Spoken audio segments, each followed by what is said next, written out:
Eu separei uma mensagem aqui do livro. Esse livro de Joana é muito bom. Momentos de Consciência. Eles são dos livros da série psicológica, certo? De Joana de Ângeles. E as mensagens têm muito a ver com o que a gente, está estudando. Divanício, seja bem-vindo para nos ajudar nos nossos estudos, né? Eu preciso muito da ajuda também de outras visões, de outras pessoas para a gente. E Divanício é um dos psicólogos, né, do grupo. Olha, eu escolhi a mensagem para hoje, a mensagem de número 7. Maturidade e consciência, porque hoje a gente vai dar início a um novo capítulo. Então, o capítulo de realização interior, ele traz muitos conceitos da psicologia, né? E, claro, a gente não vai aprofundar, porque a nossa função aqui é a gente ver a luz do espiritismo, certo? O nosso objetivo não é tanto aprofundar a visão psicológica, até porque eu não me sinto capacitada para isso. Mas fazer o elo com a doutrina espírita, isso nós devemos fazer, porque todos esses conceitos, eles devem começar a ser introjetados. Do jeito que antes de Freud ninguém falava inconsciente, nem libido, depois de Freud, hoje essas palavras já são usadas, não é? Então, é um aprendizado que nós vamos fazer, talvez nem nos ajude tanto nessa vida ainda, mas já vai colocando as sementinhas para a gente ir crescendo espiritualmente, sabendo que nós somos não só corpo, mas espírito, e que essa alma precisa ser trabalhada. Então nós vamos ler hoje Maturidade e Consciência, do livro Momentos de Consciência. A consciência atinge a plena conquista quando o ser amadurece no seu processo psicológico de evolução. Tá vendo? Olha, a consciência vai atingir a plena conquista quando a gente amadurecer psicologicamente. Esse amadurecimento é o resultado de um contínuo esforço em favor do autoconhecimento e da coragem para enfrentar-se, trabalhando com esforço íntimo as limitações, que é o que a gente vai ver também no nosso capítulo, né, sobre o complexo de inferioridade. Trabalhando as limitações e os processos infantis que em nós ainda predomina. A gente pensa que não, né? A gente acha porque cresceu, já é adulto, não tem nada, né, de problemas infantis, da infantilidade espiritual. Não sabendo superar as frustrações, fixa-se no inconsciente e torna-se sua vítima, fugindo para os mecanismos da irresponsabilidade toda vez que se vê a braços com dificuldades e enfrentamentos.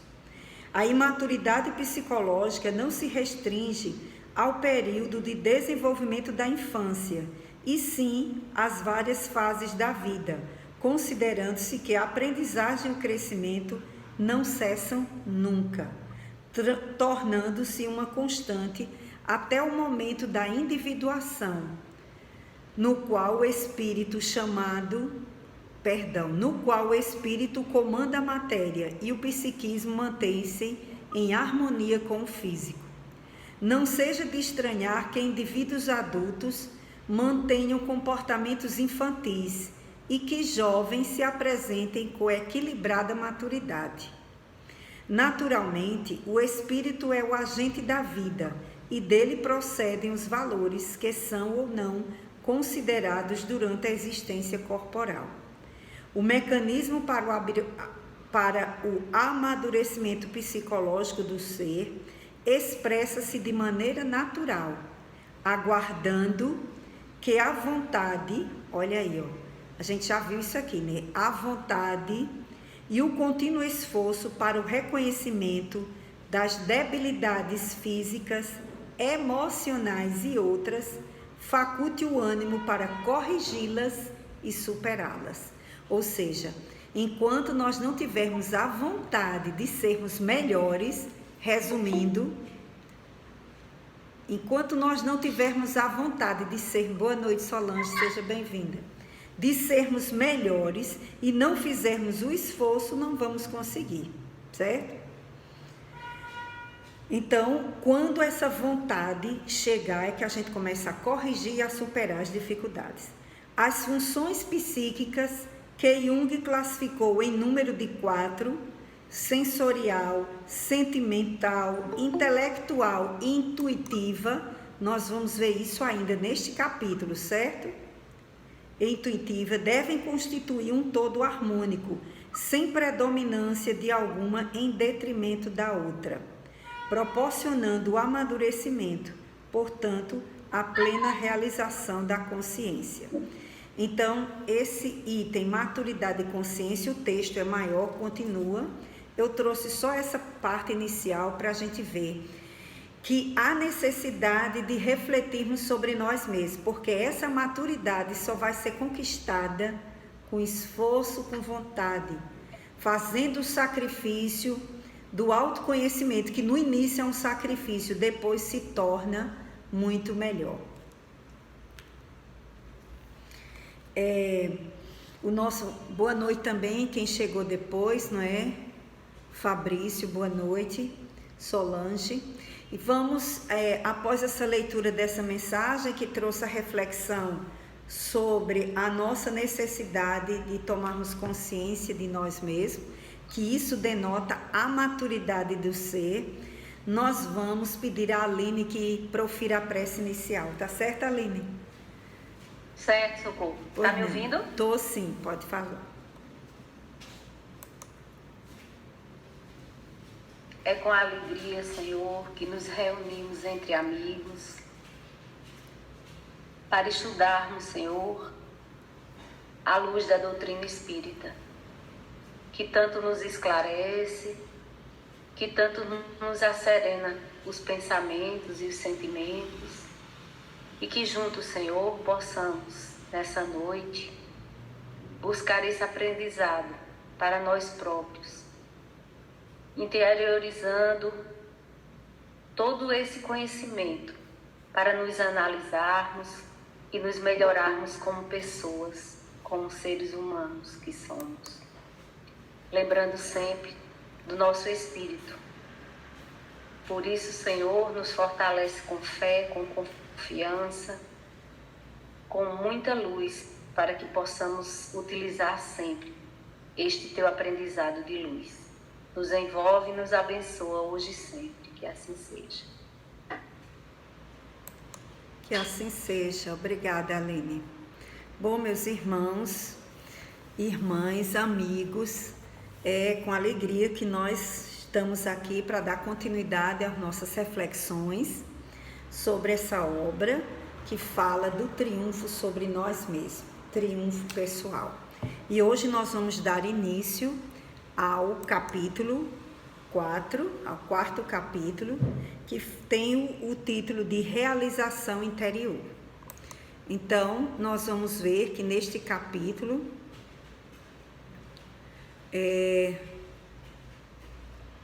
Joana aborda sobre a busca da nossa realização interior.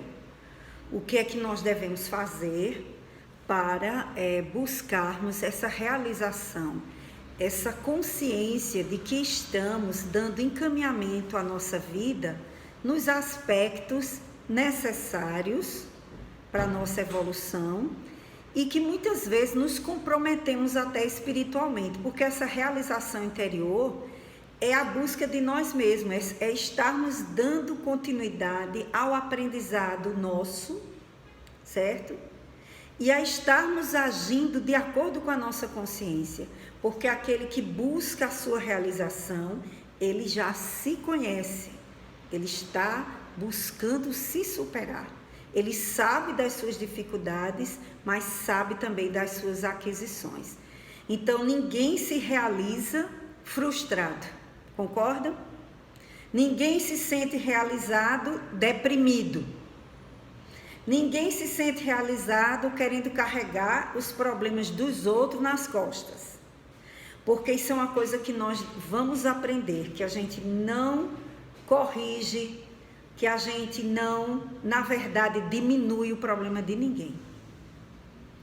Nós nos prontificamos a ser ponte de Deus do Evangelho do Cristo, se é que a gente já consegue botar alguma coisa adiante, para que as pessoas aproveitem esse elo e cheguem a Deus, não a nós.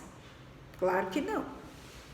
Então, para essa realização interior, é preciso a gente estar fazendo o que a nossa consciência dita, certo? E aí, para a gente fazer isso, nós vamos precisar de conhecimentos.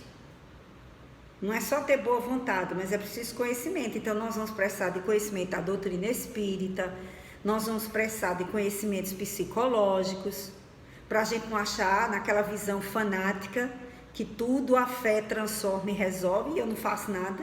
Não. O próprio Jesus dizia, tua fé te curou, tua fé te salvou. Então, nesse item, Joana vai abordar justamente como nós vamos conquistar a nossa individuação, que é justamente esse processo em que nós somos nós mesmos, porque não agimos mais sobre a influência externa, nós agimos pela influência de nós mesmos, da nossa consciência. A individuação não quer dizer ainda já um processo de evolução completa, que o espírito chega à plenitude, embora Joana fale que depois a gente chega à plenitude. Mas a individuação é uma conquista, é um processo. Nós vamos buscar a cada dia agir de acordo com a nossa consciência, nos conhecendo e nos ajudando. Então ela vai falar sobre isso, vai falar também sobre os tipos de indivíduos, né? Introvertidos e extrovertidos, segundo Jung. Vai também nos falar dos complexos, principalmente o de inferioridade, e os mecanismos de fuga que utilizamos para não enfrentarmos a realidade interna que nos chama para as mudanças evolutivas. Porque como evoluir exige esforço e dói, qual é a nossa tendência do ego? É não sentir nada que doa, é viver se anestesiando. Então nós fazemos muitas vezes fugas para a gente não crescer. Então nós vamos falar sobre isso, né? E aí nós vamos ter esses itens, indivíduos introvertidos e extrovertidos, complexos de inferioridade e fugas da realidade. Nós vamos ter. Como esse capítulo tem muita abordagem psicológica, a nossa proposta aqui não é fazer um estudo psicológico aprofundado. Inclusive, quando eu coloco os vídeos do Vitor Antenori para vocês assistirem, vocês assistem se quiser, certo? Aprofundar, porque lá ele é psicólogo, ele vai para os exemplos, ele aprofunda, ele vai para os conceitos dentro da psicologia. Para nós, eu acredito que Joana traz toda essa reflexão, para que a gente comece a pensar que somos um ser, não só corpo, mas espírito, emoção, necessidade evolutiva. Então, eu vou fazer dentro das minhas condições, na perspectiva que eu posso associar à doutrina espírita, mas quem quiser aprofundar, fique à vontade para assistir outros vídeos, para acompanhar o Vitor também, ok? Tudo ok? Podemos começar? Então, Wellington, você começa a leitura, a página 57, aí você termina até o final na página onde tem a página seguinte, vencê-las. Pessoal, shampoo.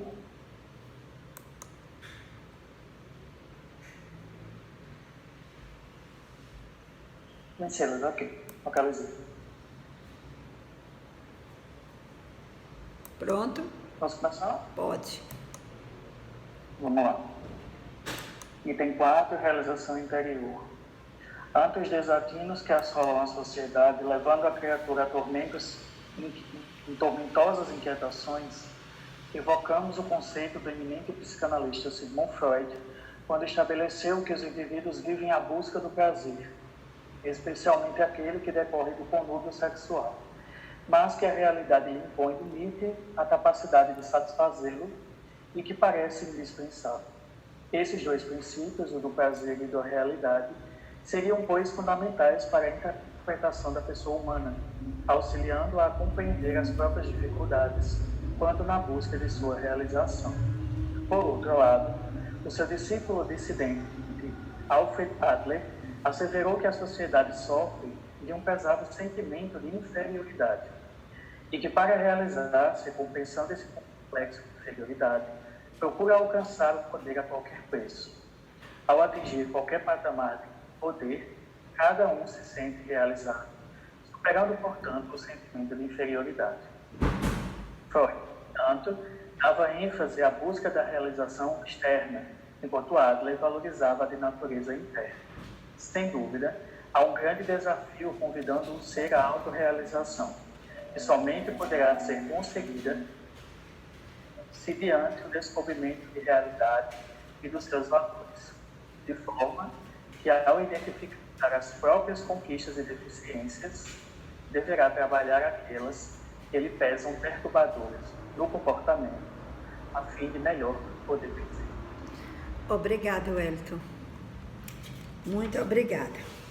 Isso é para a gente ter uma ideia mais ou menos desse todo aí, desse momento, mas a gente vai esfacelar para poder discutir melhor, ok?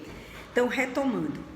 Ante os desatinos que assolam a sociedade, levando a criatura a tormentosas inquietações, evocamos o conceito do eminente psicanalista Sigmund Freud, quando estabeleceu que os indivíduos vivem à busca do prazer, especialmente aquele que decorre do do conúbio sexual, mas que a realidade lhe impõe limite à capacidade de satisfazê-lo e que parece indispensável. Esses dois princípios, o do prazer e o da realidade, seriam, pois, fundamentais para a interpretação da pessoa humana, auxiliando-a a compreender as próprias dificuldades quando na busca da sua realização. Então, nós vamos ver aqui que Joana começa falando sobre as dificuldades que nós enfrentamos, que nós já vimos aqui num dos outros vídeos, né? Sobre os desatinos que assolam a sociedade, os conflitos, os problemas, as dificuldades, enfim, levando a criatura a tormentosas inquietações, inclusive hoje, com o grande índice, né, de depressão e de suicídio. Então, são muitos os problemas. E aí ela vai trazer Freud, né, que é o criador da psicanálise, Sigmund Freud, quando estabeleceu que os indivíduos vivem à busca do prazer, especialmente do prazer do conúbio sexual. Então, Freud direcionou toda a sua teoria para a questão sexual, para a libido. Então, ele vai dizer que todos os nossos, toda a nossa ânsia de prazer é, em si, uma ânsia de prazer sexual. Então, mas que a realidade lhe impõe limites à capacidade de satisfazê-lo e que parece indispensável. Então, segundo Freud, esses dois princípios, o do prazer e o da realidade, seriam, pois, fundamentais para a interpretação do ser humano, auxiliando-a a compreender as próprias dificuldades quando na busca da sua realização. Então, veja que o capítulo fala de realização interior. Então, Joana começa apresentando a perspectiva de Freud, em que ele diz que toda a nossa busca de autorrealização começa pela busca do prazer, e o prazer sexual, só que a gente se depara com a realidade da vida, da sociedade, de tudo que nos impediria de buscar essa realização, certo? Então, o homem, o ser humano, viveria nessa busca constante, a busca do prazer e o conflito com a realidade, porque a realidade traria impedimentos, sejam culturais, sejam impedimentos morais, religiosos, impedimentos da sociedade mesmo, certo? Então, a pessoa quer, mas não pode fazer. Então, isso geraria frustrações e iria mostrar por que a pessoa tem determinados problemas. Porque Freud vê a origem de todos os nossos problemas na sexualidade, certo? Então, tudo estaria como causa na energia sexual. Então, essa é a visão de Freud.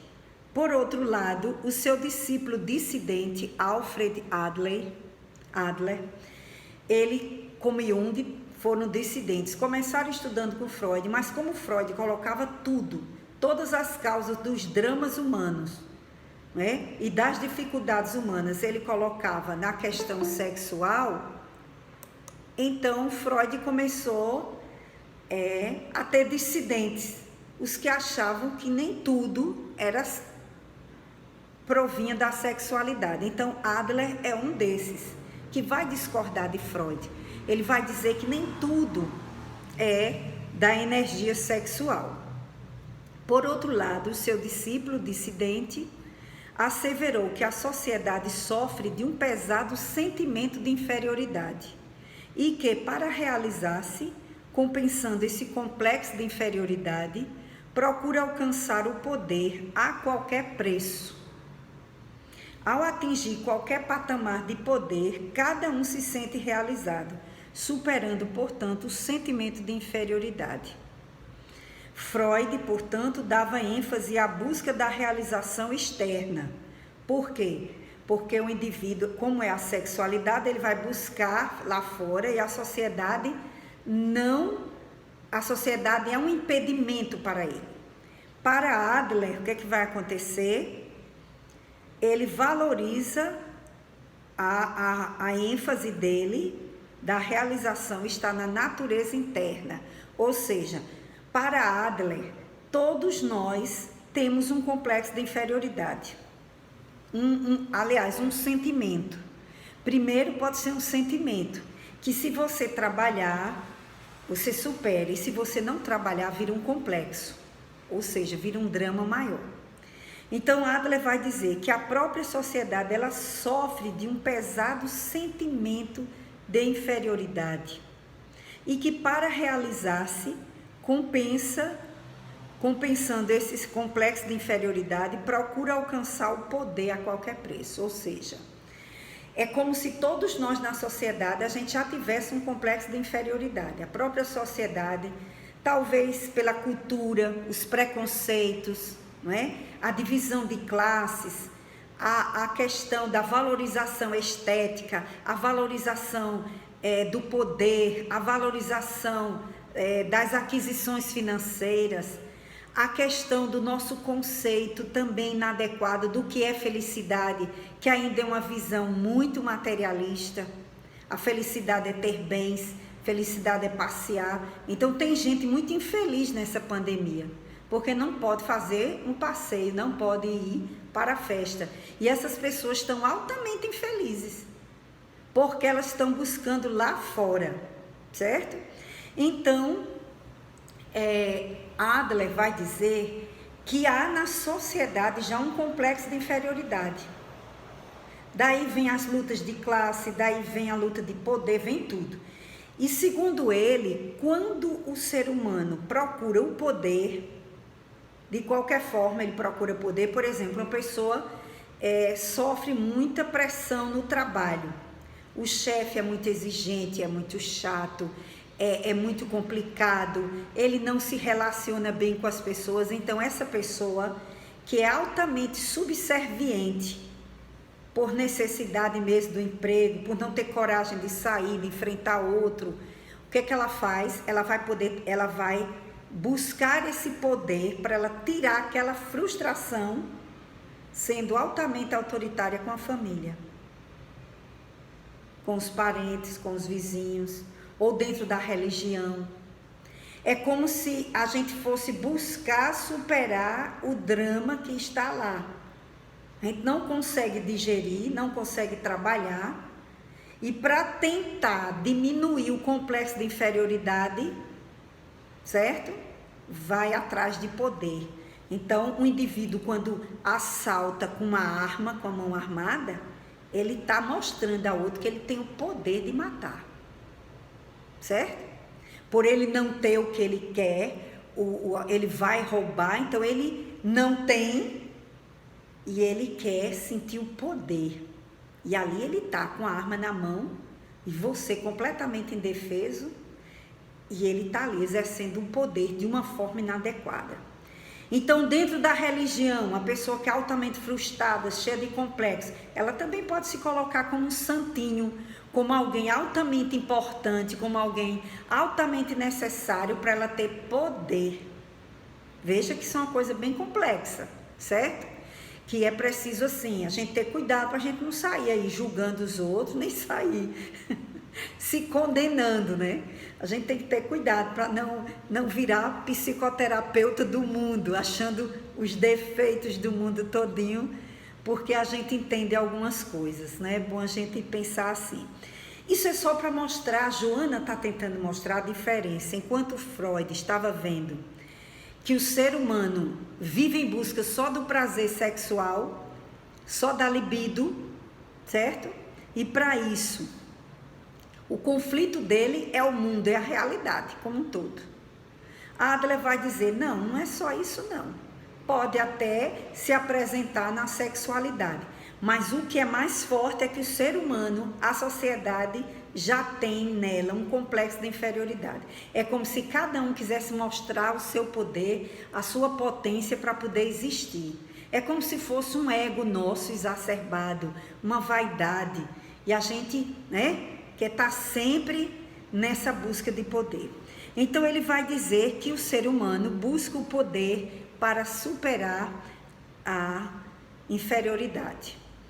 Freud dava ênfase, então, a essa realização externa, que seria você buscar lá fora satisfazer a sua sexualidade.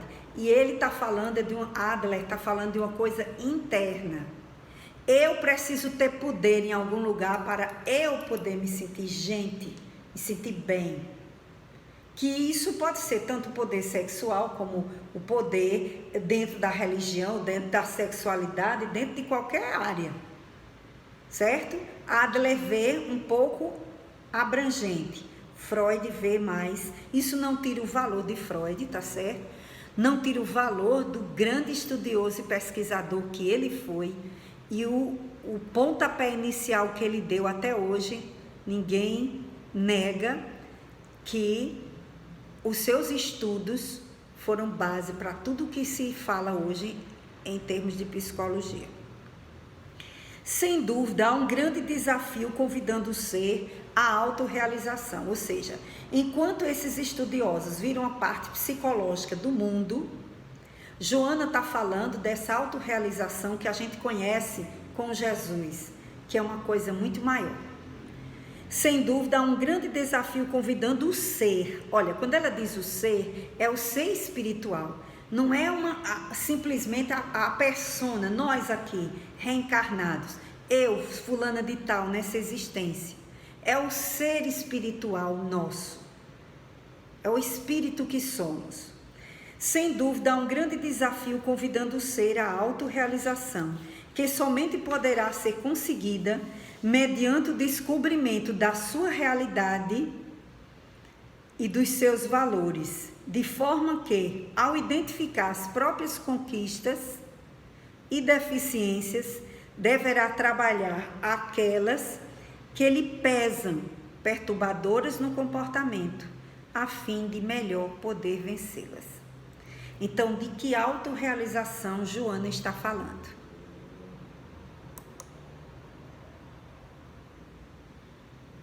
Vamos lá pensar.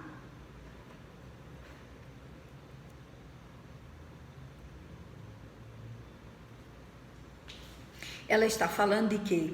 Da realização em nós enquanto ser, num processo evolutivo, e que cada encarnação somos herdeiros de nosso passado, de nós mesmos, trazemos em nós todas as conquistas positivas e todas as dificuldades. E que ninguém vai chegar à autorrealização sem o trabalho da autotransformação. Veja que uma coisa tem relação com a outra. Autorrealização. Por exemplo, em que é que hoje na sua vida você sente que conseguiu se autorrealizar? Porque todos nós temos alguma coisa em que a gente diz, isso aí Pode não ser 100%, mas eu estou feliz. Isso aí na minha vida eu conquistei, deu certo. Pode ser a família, pode ser uma formatura, pode ser um emprego, pode ser uma viagem, pode ser um estudo de alguma coisa específica. Tem alguma coisa que a pessoa, ela olha para si e a gente deve identificar mesmo, sabe? Porque tem gente que só vê o que falta, não vê o que tem. Então, Joana está falando aqui dessa autorrealização, que é um desafio. E ela começa pelo autodescobrimento, olha. Descobrimento, diante do descobrimento de sua realidade e dos seus valores internos. Que valores eu tenho? Eu sou consciente dos valores que eu tenho? Dos defeitos que eu tenho? Eu consigo analisar coisas que eu já realizei na minha vida, eu consigo identificar coisas que eu já realizei e que eu sei que foram boas, e por outro lado, coisas que precisam ser melhoradas. Eu sei quais são os meus valores ou é preciso que alguém me diga? E se ninguém me disser, eu acho que eu não tenho, como é que anda meu autoconhecimento? Quais são os valores morais, os valores da alma que nós podemos dizer que já conquistamos? Isso é uma coisa que a gente devia pensar. De forma, não para a gente massagear o nosso ego, né? Não adianta, massagear ego não adianta. Mas para que a gente se descubra, para que a gente saiba quem a gente é. Isso é importante. Porque tem gente que tem tanta baixa estima que não consegue enxergar nada em si. E isso é doentio. Se eu não consigo enxergar nada de bom em mim, é doentio. Se eu me olho no espelho e me rejeito, eu estou precisando de tratamento. Estou precisando de ajuda psicológica. E um passezinho também é bom, viu? Vai que seja uma influência espiritual, então o passe também resolve. Então, eu preciso olhar para mim no espelho, não para me vaidecer, mas para eu reconhecer meus valores. Tá bem, Socorro, continue, se esforça, tá? Aí tem dia que você vai olhar, garota, você hoje se esforçou pouco. Vamos tentar melhorar isso aí, olhar para você e falar com sinceridade. Gostei do que você fez, isso foi bom você ter feito tal coisa. Reconhecer.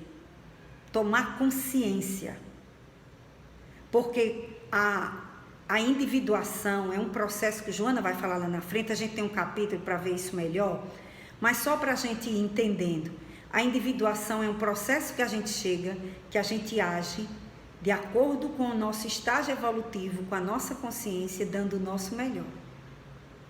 Então você não sente aquele constrangimento de peso de consciência, certo?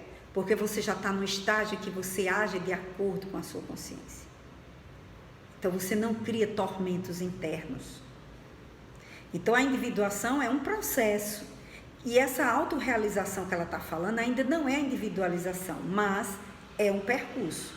Autorrealizar-se para poder chegar à sua individuação. E a autorrealização tem a ver com individuação. Uma coisa está ligada à outra.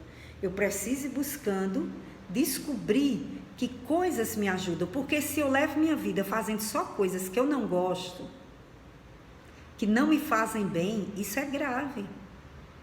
Isso é grave. Eu não estou construindo minha autorrealização. Agora, eu preciso saber por que eu não estou gostando de fazer essas coisas. É por orgulho? Porque são coisas que estão me obrigando e eu não deveria estar fazendo, mas eu não estou fazendo com medo? Aí eu preciso cuidar.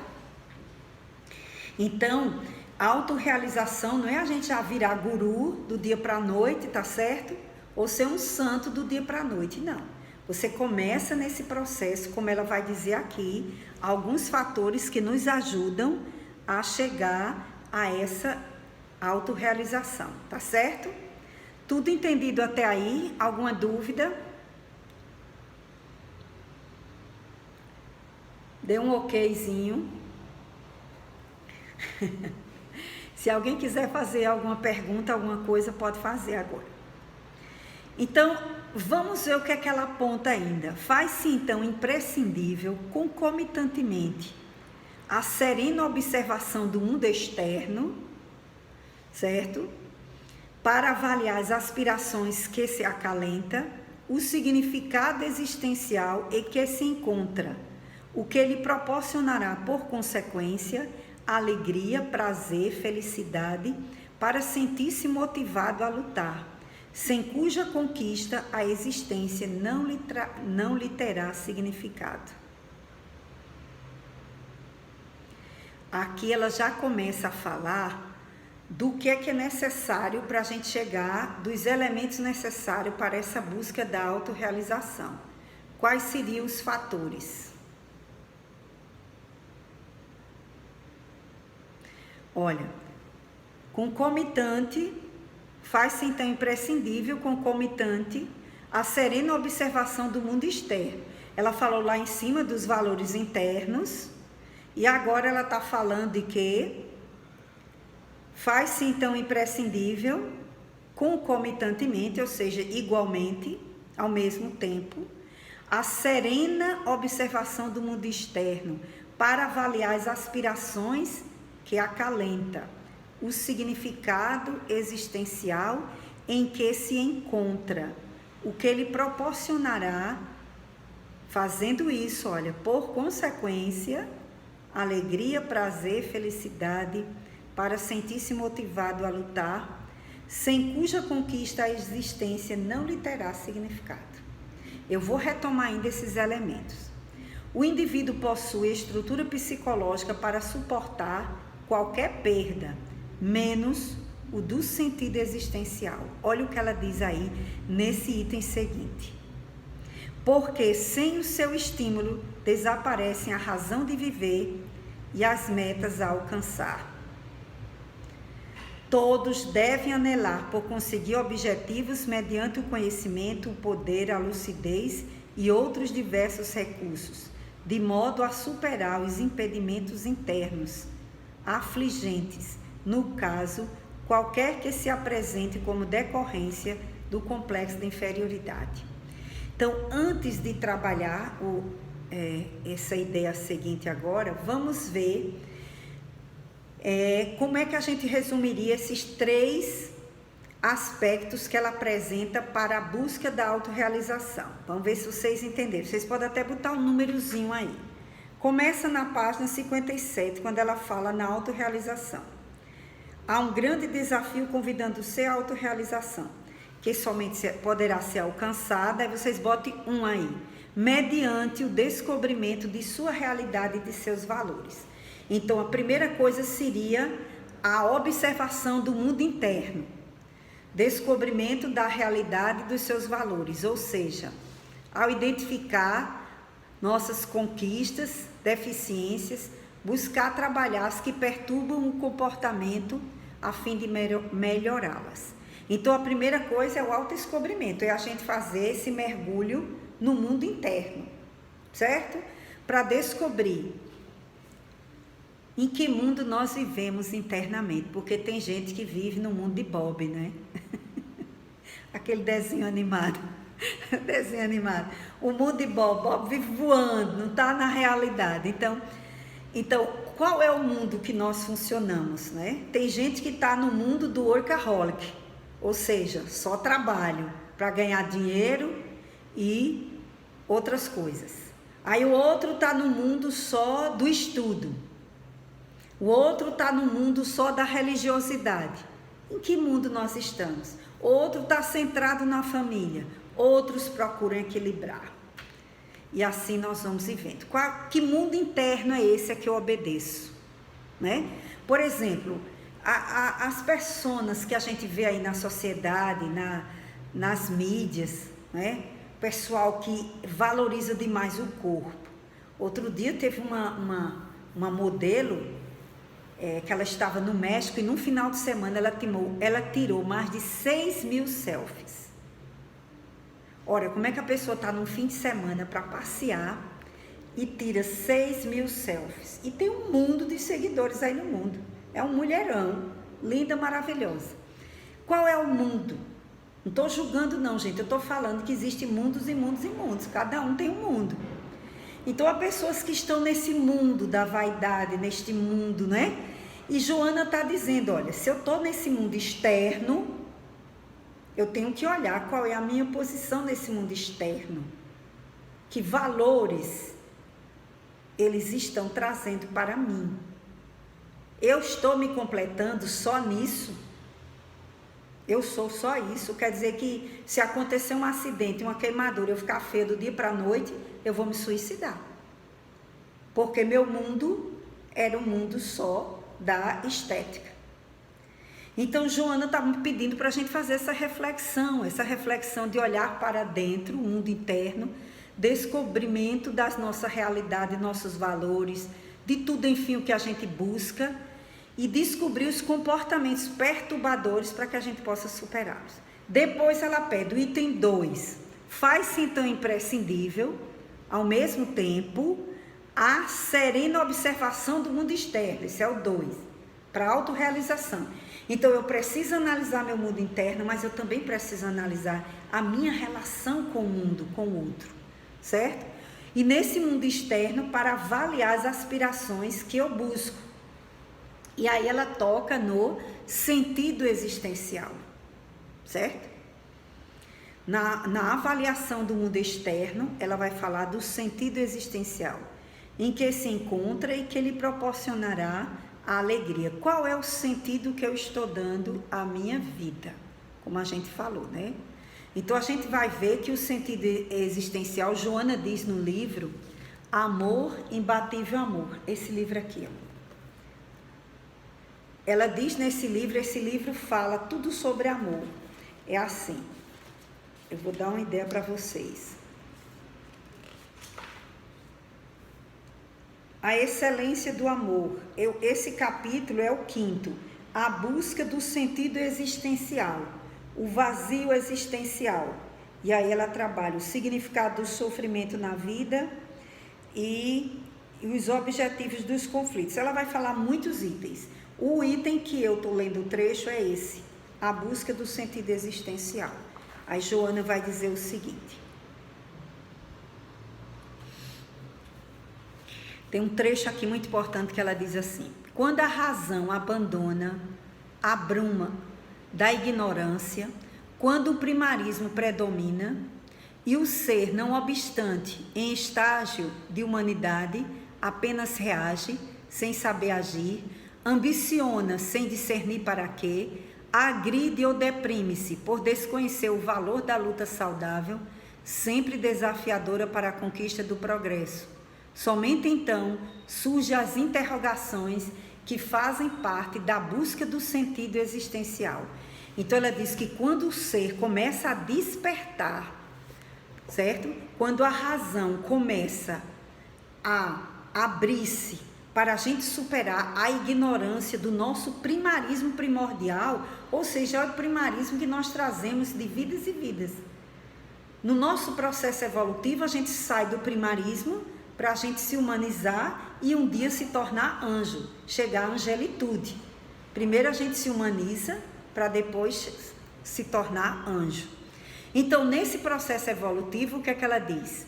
Quando você acorda desse primarismo, não obstante em estágio ainda de humanidade, apenas reage, quando ele ainda está no primarismo.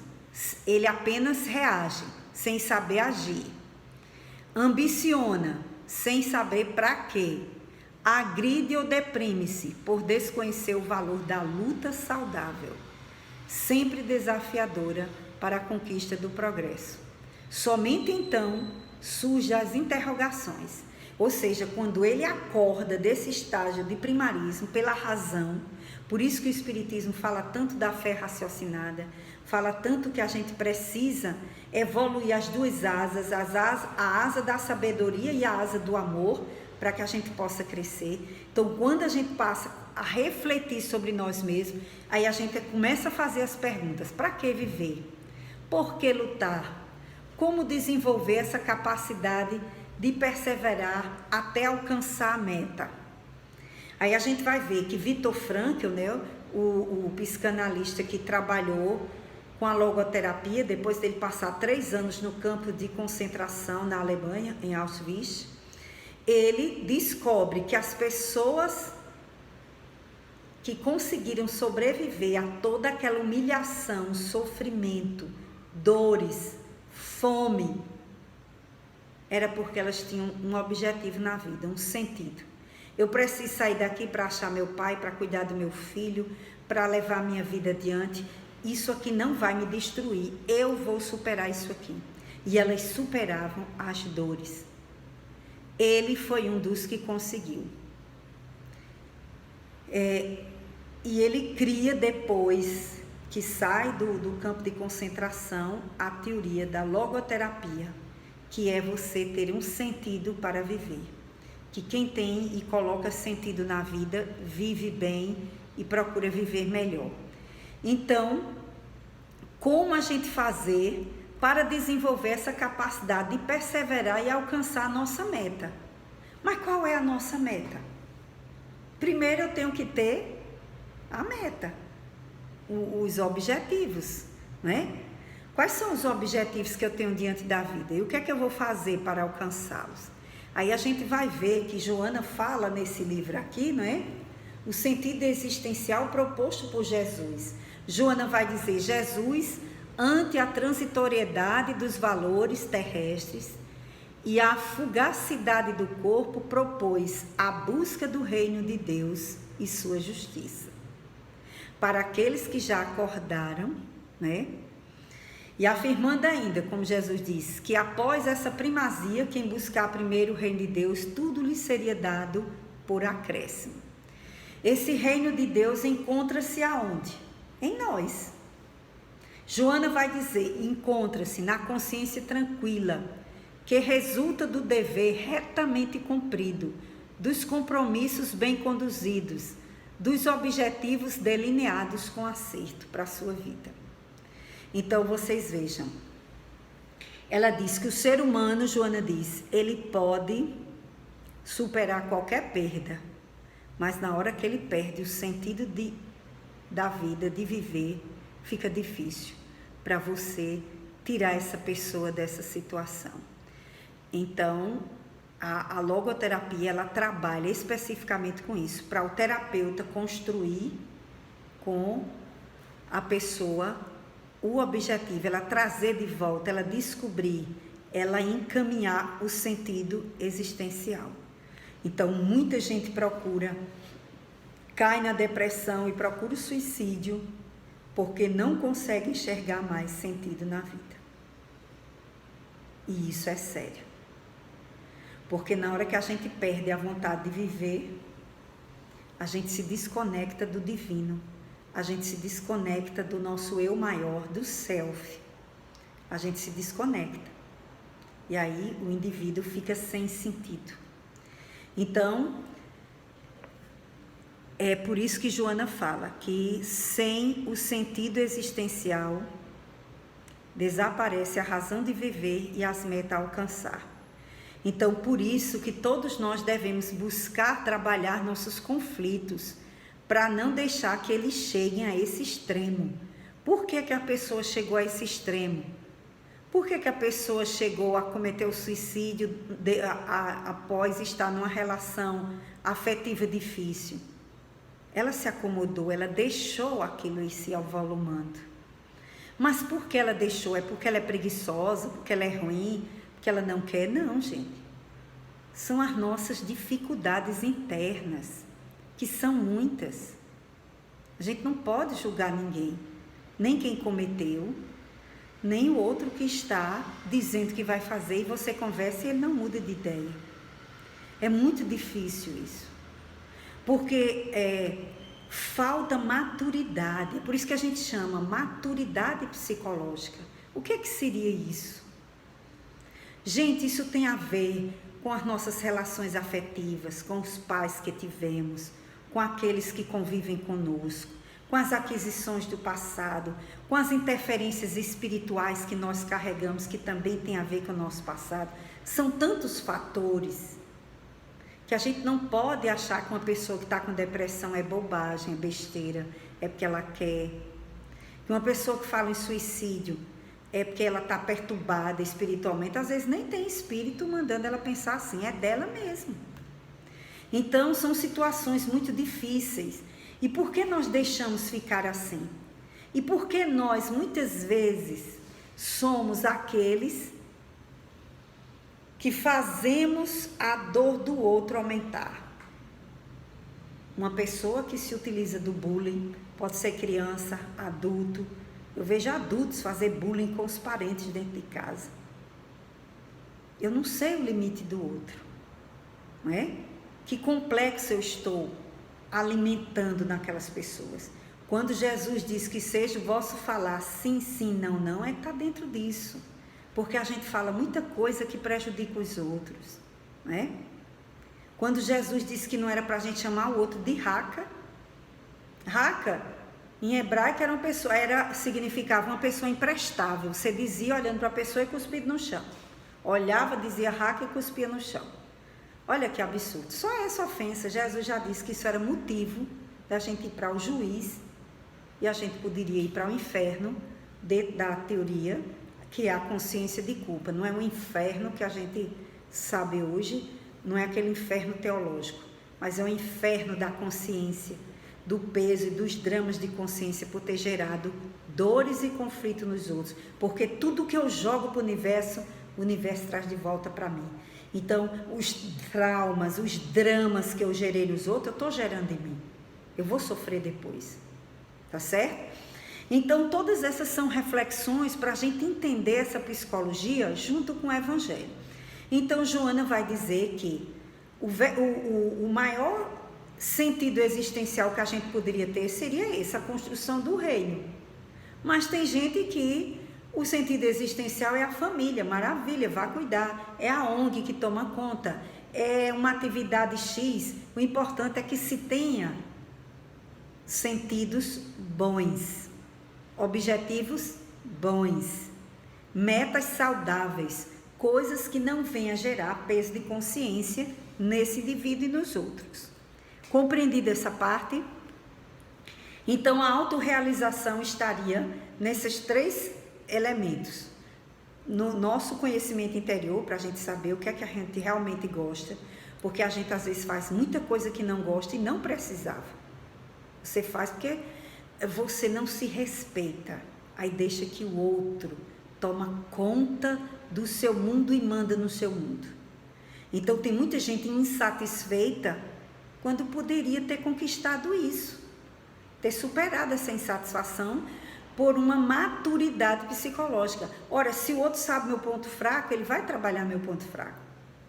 Ele vai trabalhar aquilo para me ofender. Ele não é meu inimigo? Ele não quer me ofender? Então, na hora que eu não me conheço e não me supero nesse ponto fraco, eu estou deixando que a minha infelicidade construa e eu não vou me autorrealizar nunca, vou ser infeliz. Mas eu estou autorizando isso. Eu estou autorizando. Então, veja que é uma coisa complexa. Depende de nós essa autorrealização. Eu seria realizada se todos os meus filhos se formarem e fizerem doutorado. Não, de jeito nenhum. Você não pode colocar uma meta dessa para você se realizar, uma coisa que depende da vida do outro, das consequências, do gosto do outro, da reencarnação, do plano reencarnatório do outro. Eu não posso fazer isso. Eu tenho que fazer isso comigo. Olha mesmo como é sério. Eu tenho que fazer isso comigo.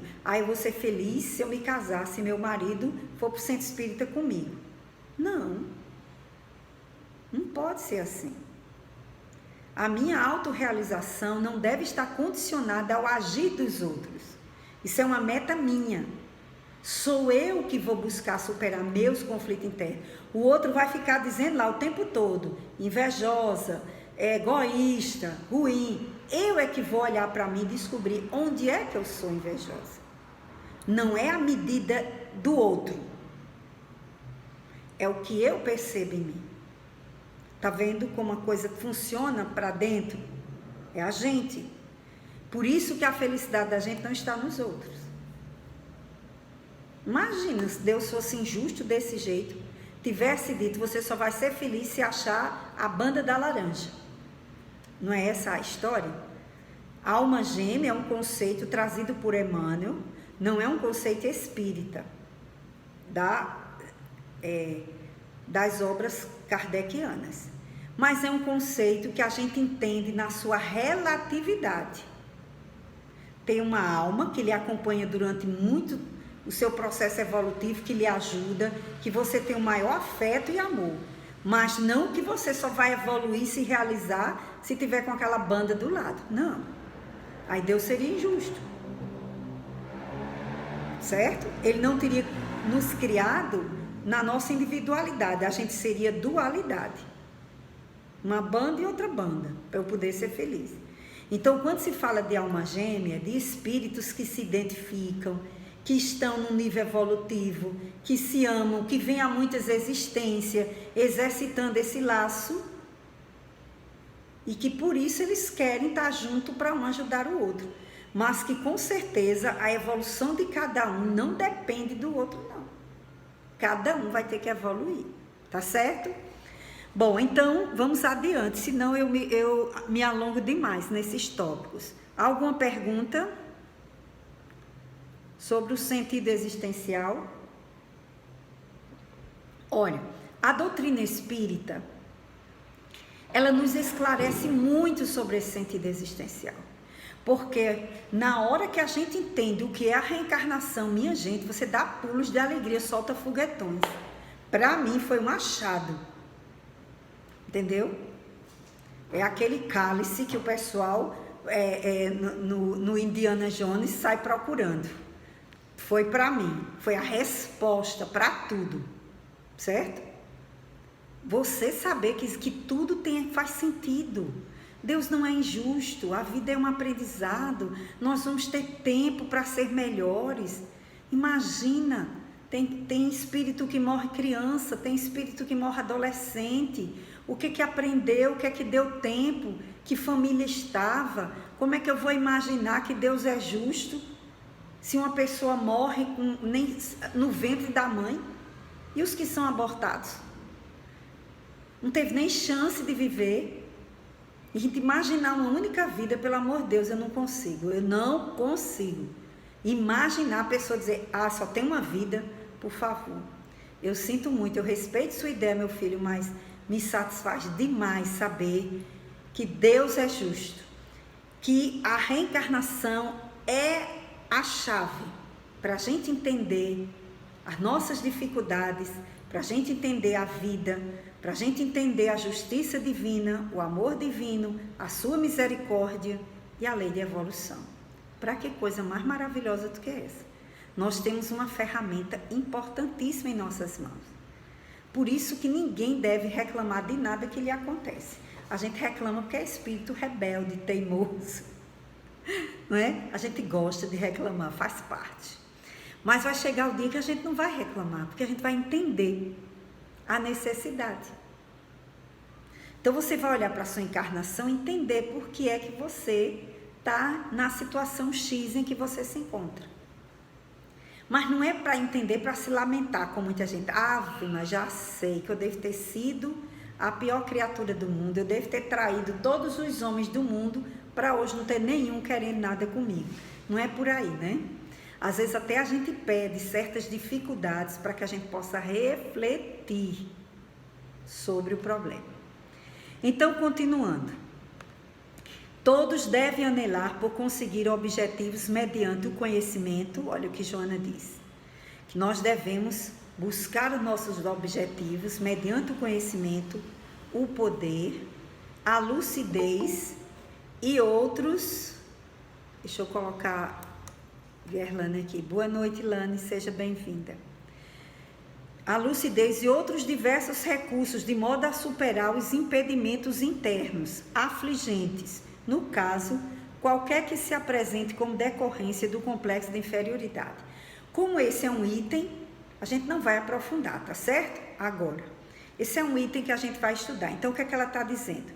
Que na hora que a gente descobrir, a gente deve procurar superar os impedimentos internos.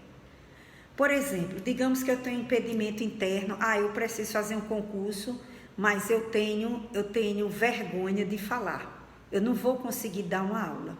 Eu não vou conseguir. E você quer ser professor. Se você não quiser ser professor, então isso aí não seria problema, porque você já iria debandar para outra área. Mas digamos que você queira ser professor, mas tem medo de falar em público, de dar aula. Como é que eu vou falar? Como professora de prática de ensino durante 14 anos, eu sempre dizia a meus alunos que chegavam com a maior timidez e dificuldade: professor, o que é que eu faço? Teve uma que teve uma crise de choro no corredor antes de dar aula. Então, assim, os alunos apresentavam, olha, treina em casa, fazia o roteiro da aula, todo o texto, tudo bonitinho, você vai fazer, vamos discutir, você está entendendo? Quero fazer desse jeito, vamos lá. E aí, depois que eles faziam o plano, que sabiam como é que ia fazer, eu digo, agora você vai treinar em casa. Professora, eu vou treinar como? Eu digo, para as paredes. Entre no quarto, fecha uma porta, comece a falar, se tiver um quadrozinho, um pedacinho, tenta escrever, faça isso, treine. Porque se você treinar, aí você vai saber as suas dificuldades. Eita, como é que eu vou começar? Não estou sabendo começar isso aqui. Esqueci do exemplo. Eu esqueci de tal coisa. Se você treina, você vai exercitando, então na hora você vai ficar mais seguro. Porque você vai dizer assim, eu estou nervoso aqui, estou tremendo, mas eu sei o que eu vou fazer. Eu sei que eu sei esse assunto. Então, isso é uma forma da pessoa superar os impedimentos internos. Então, a pessoa que faz isso, ela está se superando. E isso pode ser um complexo de inferioridade que ela gerou lá na infância. De tanto a mãe, um tio, um pai, o menino da voz feia. Eu não vou conseguir falar porque eu acho minha voz feia. Eu não vou conseguir falar porque eu acho que a minha letra é feia. Então, são todos traumas que nós vamos interiorizando, certo?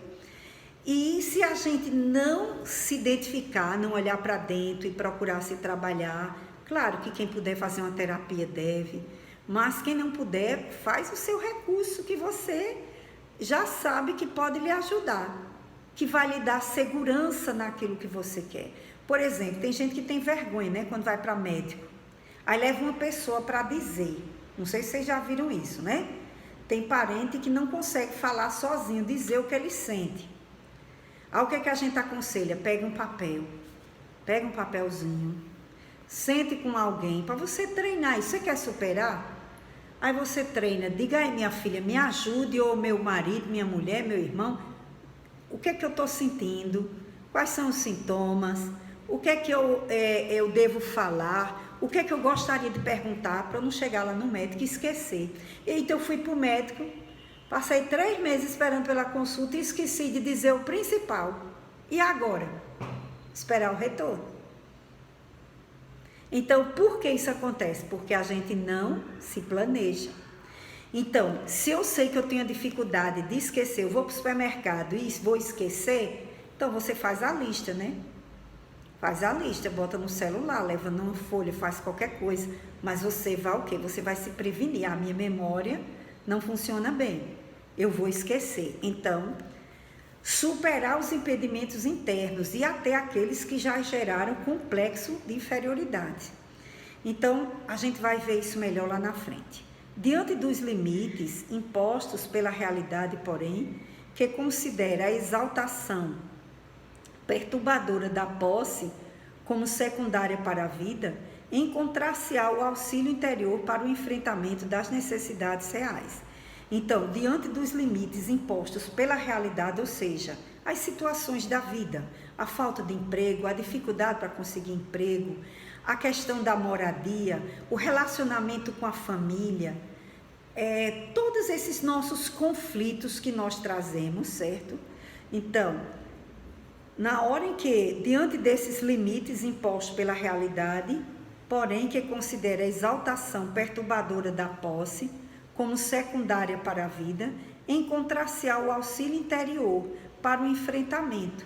Então, é preciso olhar para dentro de nós para a gente poder conseguir essa força interior, que ela pode vir com certeza da fé, da vontade de se ajudar. Tem gente que é muito para baixo, eu não vou conseguir isso não, eu jamais vou conseguir isso, não adianta botar isso para mim, então a pessoa já bloqueia, não boto porque eu não faço, eu não quero. Mas se aquele impedimento realmente for muito grande a ponto de lhe paralisar, realmente você ainda não está em condição de enfrentá-lo. Aí nesse caso se recomenda a terapia mesmo, certo? A terapia. É comum aquele que padece do conflito de inferioridade acreditar que a festa barulhenta, que tanto atrai os extrovertidos, constituir-lhe-á a forma de felicidade que almeja conseguir. Então, muita gente, não é, que sofre do conflito de inferioridade acredita que aquela festa, aquela balbúrdia que atrai os extrovertidos, né, constituir-lhe-á a forma de felicidade que almeja conseguir. Ele acha que aquela seria a felicidade para ele conseguir fazer aquilo ali, mas não é. Joana vai mostrar que é a necessidade de um equilíbrio. Nada obstante, os introvertidos veem nessas festas ruidosas nada mais que tormentos e dificuldades para a sua necessidade de interiorização. Então, por outro lado, né, eles também veem nisso um tormento para ele, a dificuldade, porque ele sabe que ele não vai conseguir, naquele mundo de gente, se relacionar, falar, sair falando com um e com o outro. Então, ao mesmo tempo que ele acha que seria a solução, ele entra no conflito interno de saber que chegando lá ele não vai conseguir. Ela dá um exemplo para a gente poder analisar essa questão do complexo de inferioridade que vai ser visto num item lá na frente. Somente uma postura de equilibrado discernimento entre as fantasias externas e barulhentas, as fantasias que a gente faz, né, que serão ótimas, maravilhosas, e as fugas interiores, sem sentido, pelo receio de enfrentar a realidade, é que poderá dar-lhe a dimensão do que é fundamental ou não para a alegria de viver. Ou seja, nem uma coisa nem outra. Nem a busca destrambelhada dessa vivência exterior, barulhenta, nem a introspecção que se isola do mundo. Joana vai dizer lá na frente que nós precisamos vivenciar esses momentos de extroversão e introversão, né? E Jung vai dizer que isso predomina na gente, ou ser introvertido ou extrovertido. A gente vai ver isso mais adiante. Então, de posse desses conceitos e falando dessa questão de buscarmos o sentido existencial, a autorrealização, a alegria de viver, nós precisamos fazer uma reflexão sobre nós mesmos. Como é que anda a nossa alegria de viver? Quais são os ideais que nós estamos buscando? Qual é o verdadeiro sentido da minha vida? Porque nós podemos ter não só um sentido existencial, mas nós podemos ter outros sentidos também, certo? Por exemplo, a gente que tem família, né? O maior sentido da gente é o filho, é cuidar do filho, é cuidar da família, né? É ver os filhos se encaminharem. Mas meu objetivo não pode ser só o filho, porque no dia que esse filho desencarnar, ou no dia que esse filho se casar, o que é que acontece com muitas mulheres? Elas perdem o sentido. Porque o sentido era só isso. Certo? Aí a pessoa bota o sentido na relação afetiva. Meu sentido de minha vida é fulano. Aí depois de 20 anos de casado, 30, fulano acha que encontrou, né, a alma gêmea, que não é a alma algemada, e vai. Aí o outro que dizia, minha vida era fulano, cadê o sentido da vida? Onde está o sentido da nossa vida? Eu acho que a reflexão para buscar essa autorrealização tem que ser uma coisa muito maior. É aí onde entra a nossa inteligência espiritual. Aí é onde entra a perspectiva da doutrina espírita, a nossa busca de sentido existencial, da fé, a busca do reino. Por isso que tão sabiamente Jesus disse: buscai primeiramente o reino de Deus, acima de tudo. Por mais que você ame seu filho, buscai primeiramente o reino de Deus. Não quer dizer que você vai abandonar o filho, não. Quer dizer que você vai entender que aquele filho é dádiva de Deus e que um dia, se você não for antes, você vai entregá-lo a Deus. É diferente, não é?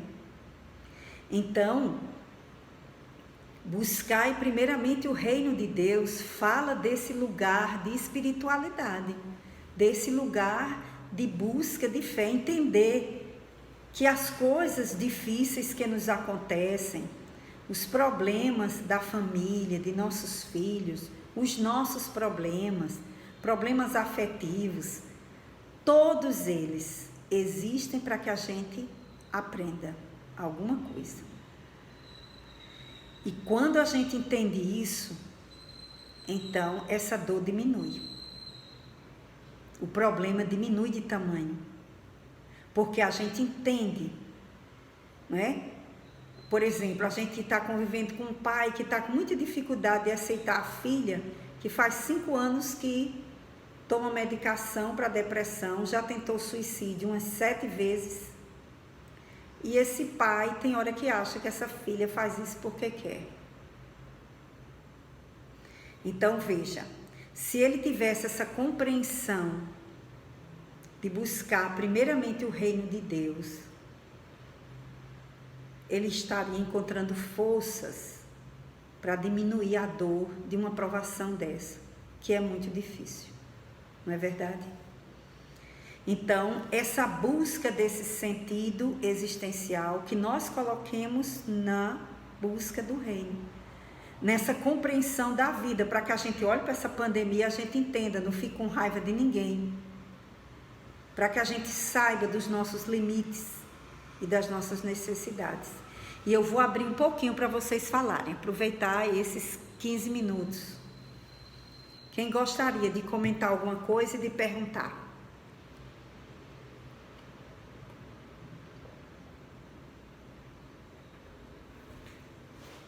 Ou acrescentar também algum ponto.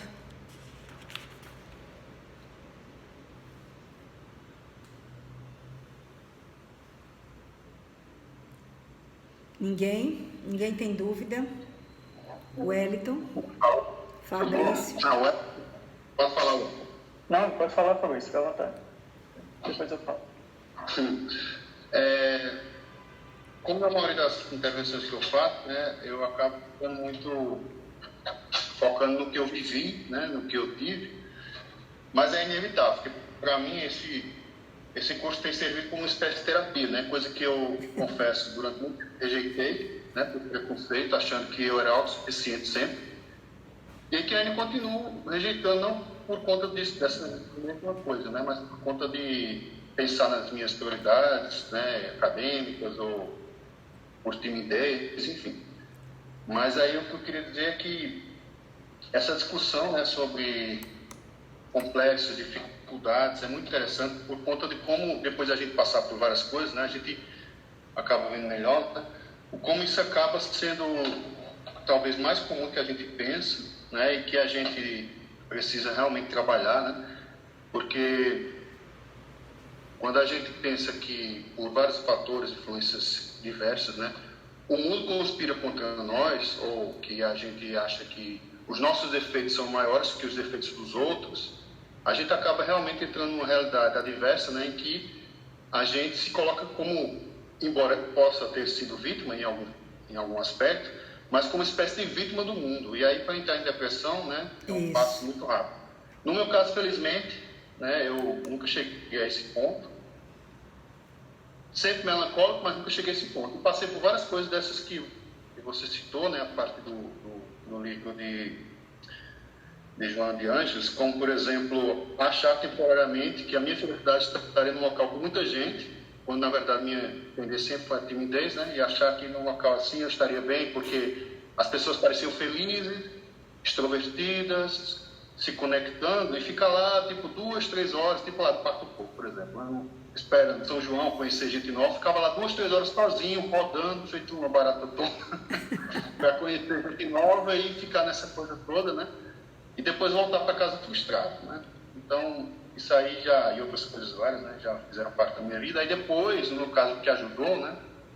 E que é importante a gente observar quem está ao nosso redor, se a gente estiver passando por isso, ser um instrumento para ajudar, né? Foi no caso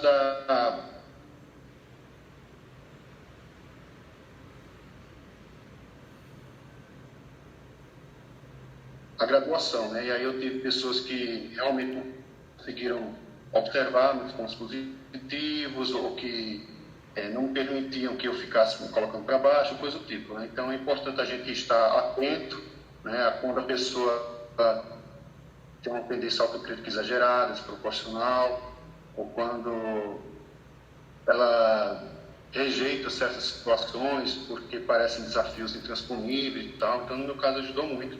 E esse curso está me está me gerando uma releitura, né, de toda a minha trajetória. Que bom.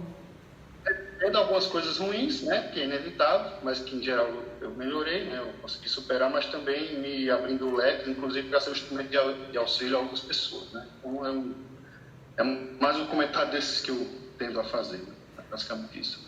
Valeu, Fabrício, muito obrigada. Wellington?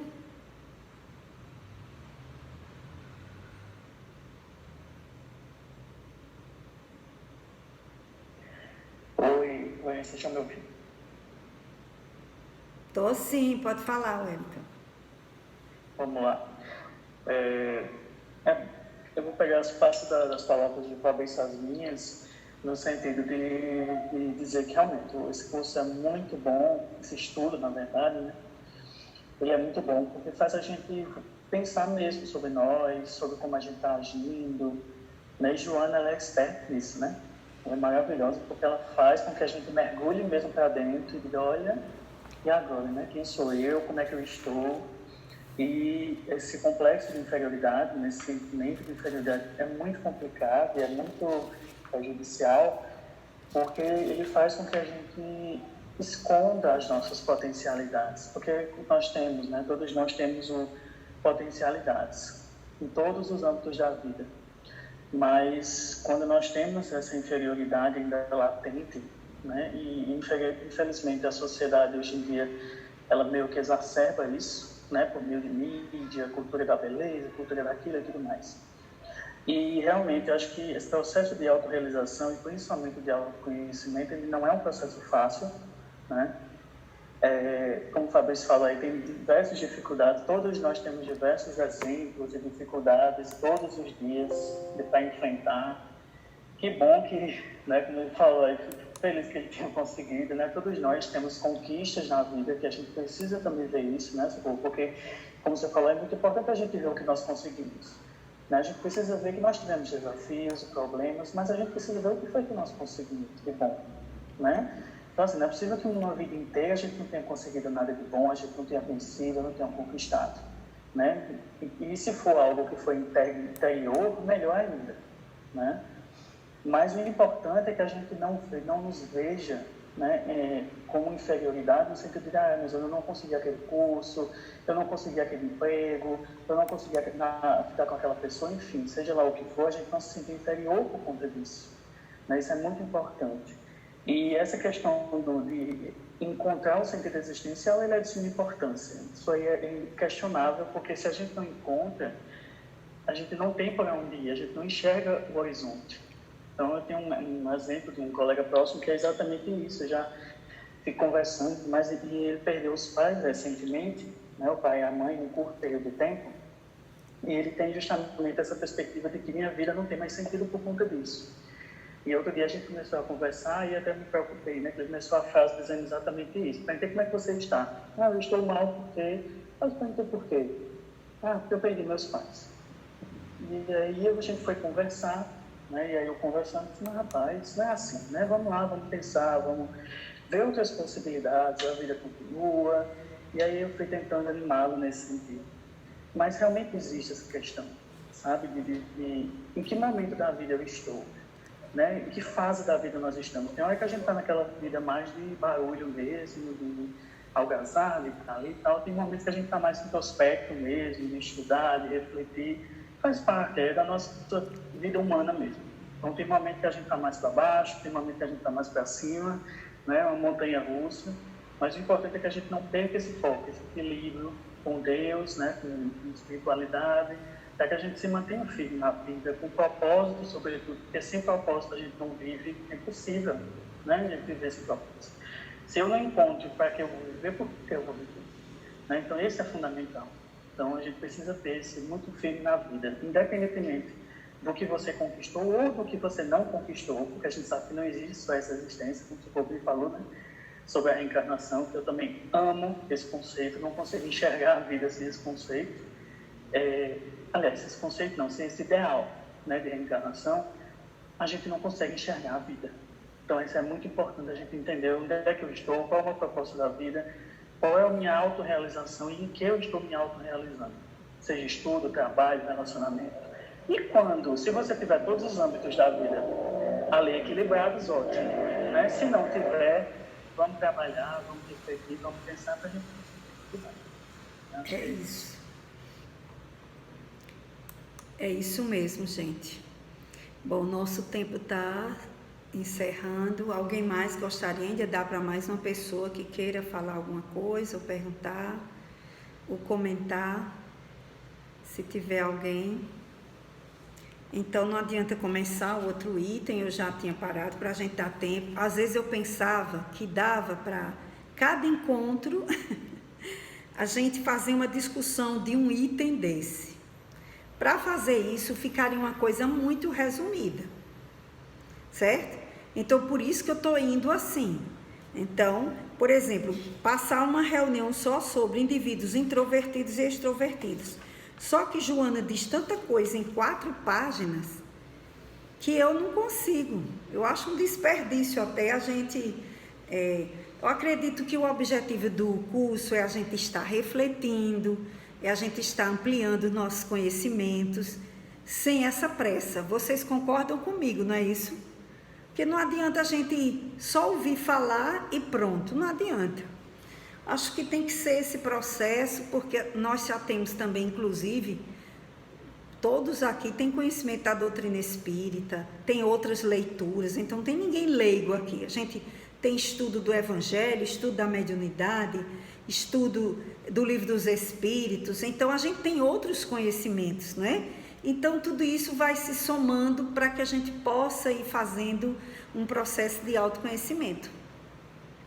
Correto? Então, vamos fazer a nossa prece, vamos agradecer, né? Desde já agradeço a todos vocês pela presença, não é? Por este momento de reflexão que tem também nos ajudado muito, certo? E eu vou fazer a prece então, para a gente encerrar, tá certo? Então, elevemos juntos nossos pensamentos à espiritualidade maior,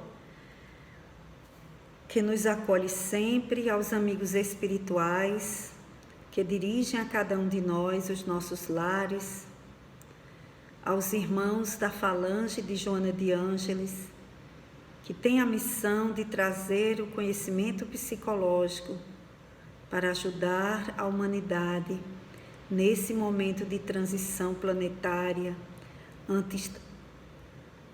justamente quando tantas dores da emoção, dos sentimentos, das perturbações mentais estão acontecendo, se fazendo necessária a sua orientação espiritual para todos nós.